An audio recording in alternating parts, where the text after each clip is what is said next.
다음은 새정치민주연합의 비례대표이신 진선미 의원 나와서 질문해 주시기 바랍니다.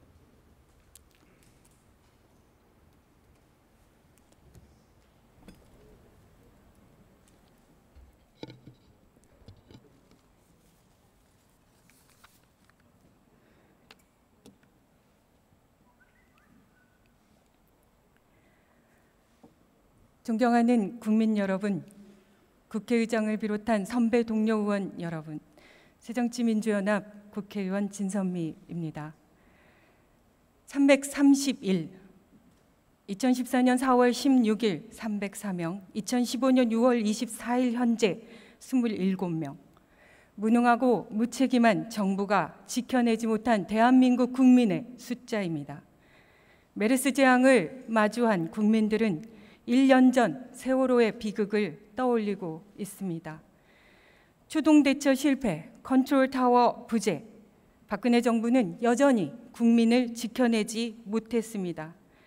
영문도 모르고 가만히 있다가 희생된 아이들, 메르스 감염 정보를 제때 알지 못해서 역시 희생된 분들, 정부가 할 수 있는 일을 제때 제대로 했다면 지금도 그들은 우리 곁에 있을 이웃과 가족이었습니다. 생의 마지막 순간조차 가족과 함께 하지 못하고 진실 규명만을 바라는 유가족들은 여전히 해가 바뀌어도 거리에서 떠나지 못하고 있습니다. 도대체 누구의 책임입니까? 정부의 무능함을 국민들의 아까운 목숨으로 메우고 있는 이 비극적인 현실, 반복되는 무능은 죄악입니다. 정부가 진실을 규명하고 책임을 분명히 하지 않는 이상 과거의 사례에서 교훈을 찾기는커녕 여전히 비극은 반복될 뿐입니다. 총리님 나오십시오.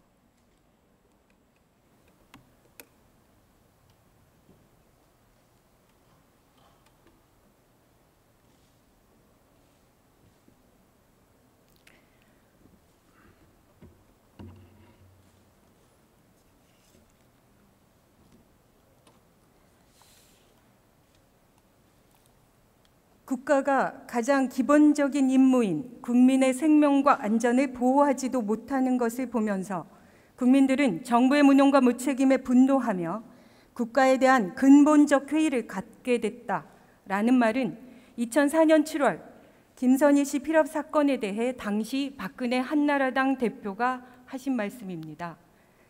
저는 여기서 국민의 한 사람의 생명을 지키기 위해서 모든 총력을 기울여야 하는 게 국가와 또 대통령의 책임이다라고 읽었는데 총리님은 어떻게 보십니까?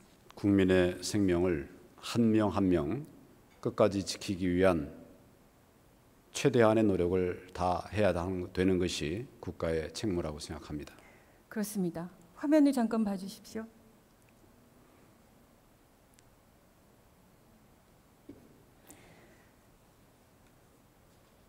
미국에서는 최초 환자 발생부터 완치까지 채 2주가 걸리지 않았고 다른 감염자나 사망자도 전무했습니다. 그러나 대한민국 정부는 메르스 증상을 호소하던 최초 환자를 이틀 동안 방치했습니다. 결국 이분은 격리진로의 시기를 놓치고 이미 슈퍼 감염자가 돼야만 했습니다. 그 결과 오늘 기준으로 격리자는 3,000명이 넘고 확진 감염자는 179명이고 사망자는 27명에 이르고 있습니다. 결국 동일한 상황에 대해 상반된 초기 대응이 결국 27명의 희생을 낳았다고 봅니다. 총리님, 초동대처 실패 맞죠? 초동대처에 미흡한 점이 있었다고 보고 있습니다. 그런데도 여전히 총리는 대통령이 메르스 사태에 대해 제때 할 일을 다했다라고 하신 말씀을 여전히 유지하고 계십니까? 말씀드렸다시피 어떤 사태가 생긴다고 하면 그 사태의 상황에 맞게 그렇게 정부는 대처를 하게 됩니다. 이 경우에는 초동대처는 질병관리본부가 했던 것으로 알고 있고 범위가 넓어지면서 복지부 차원의 일로 그렇게 확대가 됐고 또 그것이 또 넓어지면서 복지부와 또 안전처 그 촌위까지 나서서 대처를 하고 있습니다. 그러니까 할 일 못하신 거잖아요, 초기에. 저는 이 부분이 실제로 아까 말씀하신 것처럼 국가 안에서 대통령이 빠지지 않는다고 하면 여전히 정부의 추동 대응 실패가 있었고 그것에 대한 책임은 대통령에게 있다는 말씀을 하는 겁니다. 그 부분에 대해서 여전히 다른 얘기만 하고 계세요. 그 얘기 이미 많이 하고 계셨지 않습니까? 국민안전처가 왜 만들어지신지 알고 계시죠? 네, 알고 있습니다. 제대로 된 역할을 이번에 했다고 보십니까? 역시 안전처도 뭐 다른 부처도 다 부족한 점이 있습니다만 안전처도 역시 초기에 좀 부족한 점이 있었지만은 그 직후에 여러 가지 걱정들을 다 수렴해서 국가의 역량들을 결집시키는데 안전부가 최선을 다했다고 그렇게 보고 있습니다. 초기 대응 실패로 인한 엄청난 결과가 야기됐습니다. 그 야기된 결과에 대한 대처 당연히 하셔야죠. 하지만 초기 대응에 대한 문제를 제대로 인식하셔야 된다는 말씀을 드리고자 이 얘기를 하는 겁니다. 세월호의 뼈아픈 비극을 겪었기 때문에 국민안전처가 나왔는데 여전히 1년 뒤에 이 일들이 반복되고 있는 것입니다. 그 이유는 필요한 진실 규명과 책임자 처벌이 제대로 이루어지지 않고 있기 때문이라고 저는 생각합니다.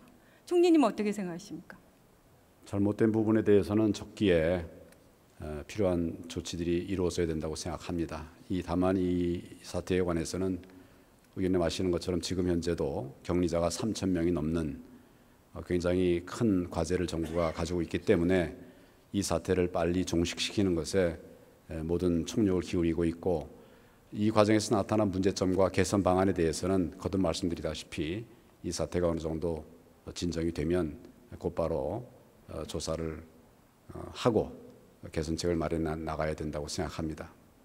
이후에 총리님께서 말씀하신 그 대처가 제대로 이루어지길 바랍니다. 하지만 그것이 제대로 이루어질 것이라는 믿음을 가지려면 지금 현재 발생된 문제에 대해서 제대로 인식하고 있는지 그리고 어떤 대안을 준비하고 있는지 이 부분에 대해서 명확하게 그림을 그려주셔야 저희가 지금까지도 불안하지만 이후로도 불안해하지 않고 기다릴 수 있는 겁니다. 충분한 검토를 하도록 그렇게 조치를 하고 있습니다. 들어가시고요. 국민안전처 장관님 나와주십시오.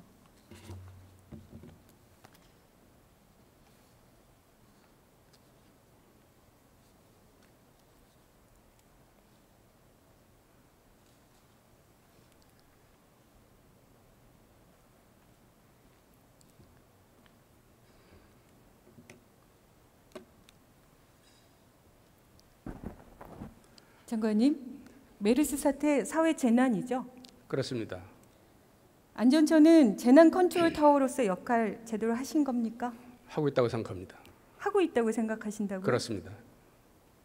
화면 좀 봐주십시오.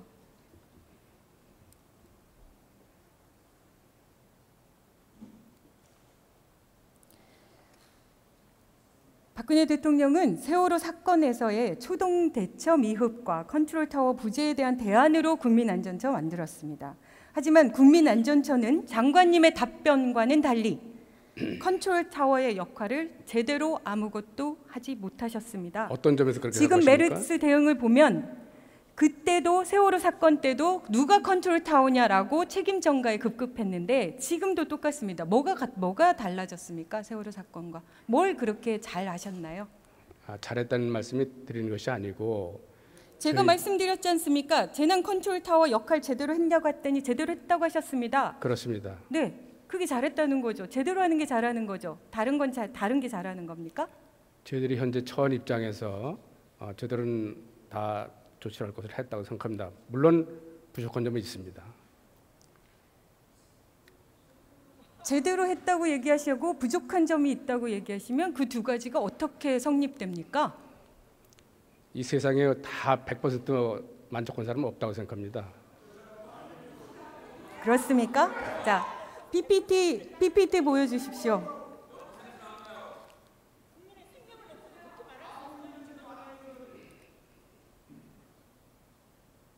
장관님, 메르스 사태도 초기 며칠이 모든 희생자를 막아낼 수 있었습니다. 저도 네. 그렇게 생각합니다. 그렇습니다. 골든 타이밍. 그때 안전처가 뭘 하셨습니까? 국민안전처는 메르스 사망자가 발생하고 지난 6월 1일 대통령 발언이 나온 뒤에서야 비로소 다음 날 관련 관계부처 협동회의 시작했고요. 그것이 메르스 발생 13일 만입니다. 잘하셨습니까? 제대로 하셨습니까? 제가 말씀드릴까요? 제가 답변하세요. 예. 아까도 다른 의원께서 질의하실 때 답변을 드렸습니다마는 지금 현재 재난 및 안전관리 기본법 시행령에 또 동법 15조 2항에 새 재난에 대한 특히 그 중에서 감염병은 1차적으로 전문적인 조직과 인력을 갖고 있는 보건복지부가 관리를 하고 그것이 초과됐거나 또는 범정부적으로 대처를 해야 할 때는 국민안전처가 중대본이 가동되면서 제가 관할하도록 되어 있습니다.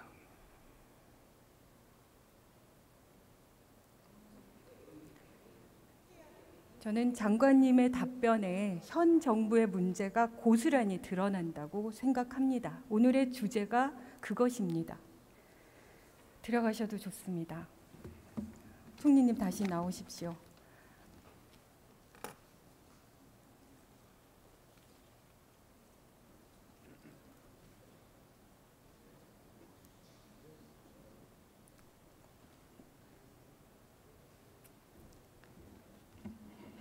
여전히 모든 부처는 다 잘하셨다고 합니다.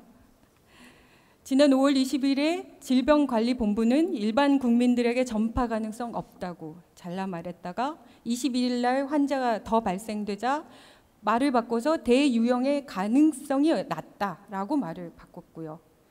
또 5월 20일에 정부는 1차 감염자가 다녀간 평택 성모병원에 가서 3차 감염의 우려는 없으니 최소한의 인원만 격리하라고 그리고 정상 운영하라고 명령했습니다. 맞죠?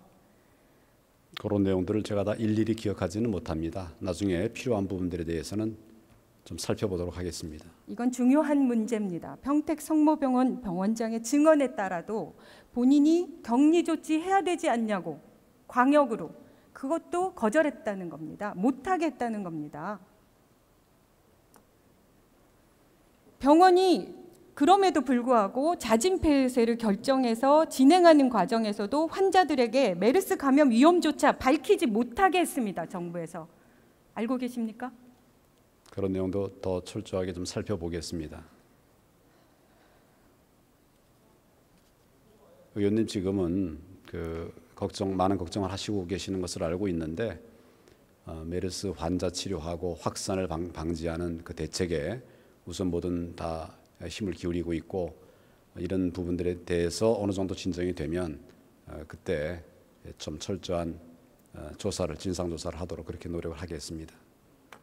저는 그 진실성과 투명성이 믿어지지 않기 때문입니다. 박근혜 대통령 6월 16일 날 초등학교를 찾아서 메르스가 매년 유행하는 독감에 불과해서 손 씻기만 잘하면 두려워할 것 없다 이렇게 말씀하셨습니다.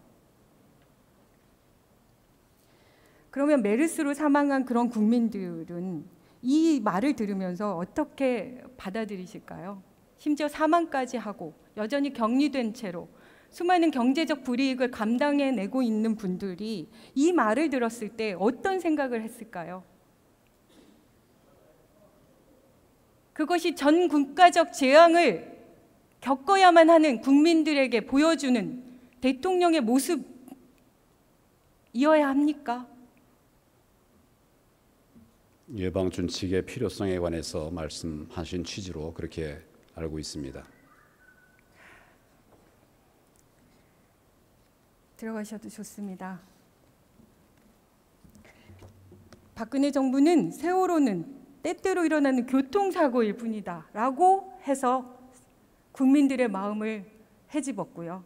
메르스는 매년 유행하는 독감일 뿐이라고 또 국가의 재난을 마치 개인의 불행으로 그렇게 돌리고 있습니다.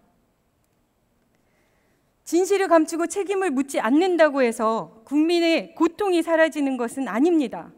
저는 과거사에서부터 그걸 찾을 수 있다고 생각합니다. 진실규명과 책임자 처벌이 없어서 40년째 비극이 이어지고 있는 사건이 있습니다. 동영상 보겠습니다. 1984년 9살의 나이로 형제복지원에 3년간 감금됐다가 생존한 한종선 씨의 이야기입니다. 종선 씨는 아버지 누나와 함께 형제복지원에 잡혀가서 숱한 폭력과 강제노역을 당해야만 했습니다. 87년에 형제복지원에서 나왔지만 같이 잡혀간 가족의 생사조차 알 수 없었습니다. 홀로 고되게 살아가던 종선 씨는 26년이 지나서야 아버지와 누나가 그간 정신병원에 입원해 있었다는 것 알게 됩니다. 종선 씨의 소망은 오직 형제복지원에 가기 전처럼 다시 가족들과 함께 사는 겁니다. 형제복지원 사건은 이처럼 70년대, 80년대 무고한 아동과 시민들을 불법 감금하고 강제노동과 폭력, 성폭력을 일삼은 사건입니다. 이 과정에서 공식적으로 사망자만 최소 513명에 달합니다. 아직도 피해자들은 편견과 고통 속에 살고 있습니다. 반면 가해자들은 국가 보조금과 강제노동의 수익으로 호주의 골프장을 운영하는 등 수백억 대의 자산가로 호사를 누리고 있습니다. 행자부 장관님 나오십시오.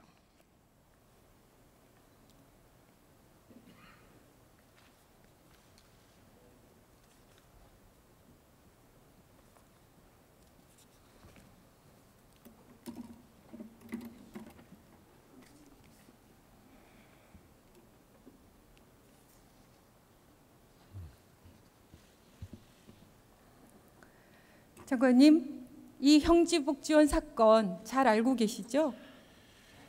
뭐 잘은 모르지만 대략은 알고 있습니다. 제가 상임위에서 열심히 말씀드렸는데 알고 계시지 않습니까? 네. 지금 보신 그 상황들이 형제복지원의 실상인데 이것과 관련된 진상규명을 위한 법이 빠르게 통과되어야 된다고 생각하십니까? 네, 그와 관련돼서 그 법을 제정하는 것은 국회가 가지고 있는 그 입법권의 사항이기 때문에 제가 뭐 직접적으로 이렇다 저렇다 말씀드리기에는 좀 맞지 않은 것 같습니다. 다만 이러한 법률을 제정하는 데 있어서는 이 공론화 과정도 거치고 또 국민적 합의도 도출하고 하는 등 아마 차근차근히 세심하게 신중하게 접근할 필요는 있다고 생각을 합니다. 지금 공청회가 준비 중인데 적극적으로 협조해 주실 거죠? 뭐 저들이 해야 될 부분이 있으면 또 하겠습니다. 네, 알겠습니다. 네, 들어가시고요. 총리님 나와 주십시오.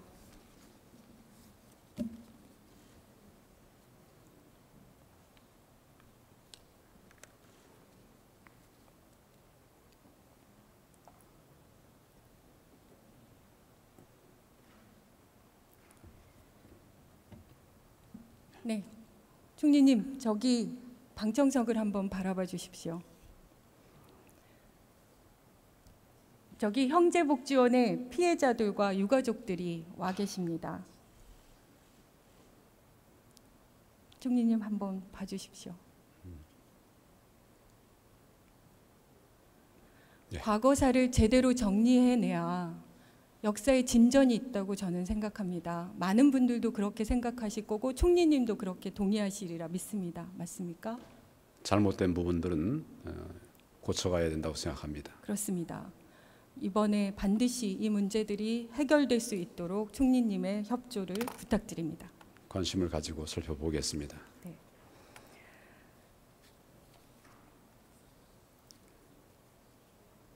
지금 현 정권에서 이렇게 과거사뿐만이 아니라 현재 벌어지고 있는 사건들에 대해서조차도 진실이 제대로 규명되지 않고 오히려 의도적으로 방해하고 있는 일도 자행되고 있다고 저는 생각합니다. 총리님이 법무부 장관 시절에 국정원 대선 개입 사건 역시 어떤 일들을 하셨는지 스스로 돌아보시기 바랍니다. 원세훈 전 국정원장과 김용판 전 서울청장에 대해서 수사에 대해서 불구속 수사 지시하시고 법리 적용에 대해서 부당하게 개입하셨습니다. 그래서 진실규명 방해 하고 계셨습니다. 적극적 수사 의지 보이던 최동욱 전 검찰총장과 윤석열 부장검사마저 축출했습니다. 저는 그동안 검찰이 살아있는 권력에 대한 수사에서 보여줬던 3대 악습인 졸속 수사, 물타기 수사, 면죄부 수사가 성완종 리스트 수사에서도 그대로 재현되고 있다고 생각합니다.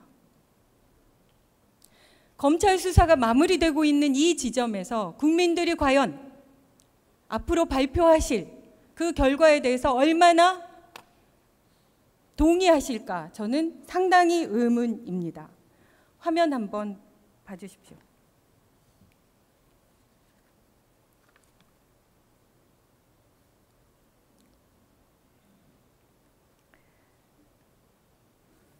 지금까지 검찰 수사에서 밝혀진 것은 홍준표 경남지사와 이한구 전 총리의 불법 정치자금 혐의뿐입니다.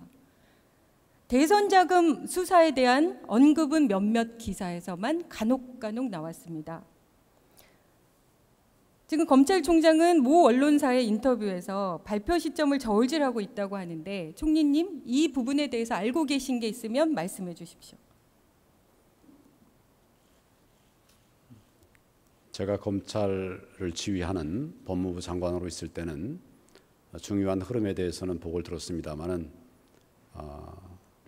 총리 후보자로 내정된 이후에는 진행 상황을 듣지는 못했습니다. 지금 의원님 말씀하시는 그런 내용들에 대해서는 제가 구체적으로 알지 못합니다마는 검찰에서 재반 증거들과 법리를 검토해서 충분한 수사 후에 결정을 하게 될 것으로 그렇게 생각을 합니다. 네, 들어가셔도 좋습니다.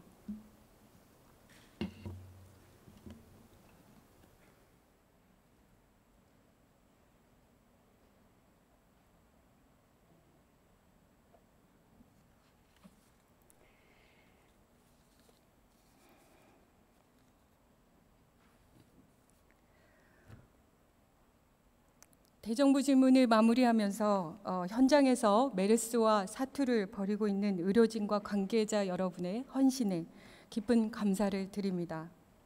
박근혜 정부는 3년간 고집과 불통으로 진실을 덮고 진실 앞에서 그 누구도 책임지지 않았습니다. 그 결과는 고스란히 메르스로 우리 앞에 다가와 있습니다. 수많은 분들이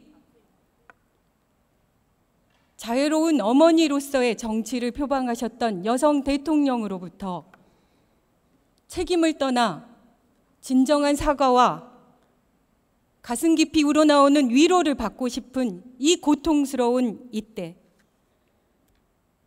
부족한 저라도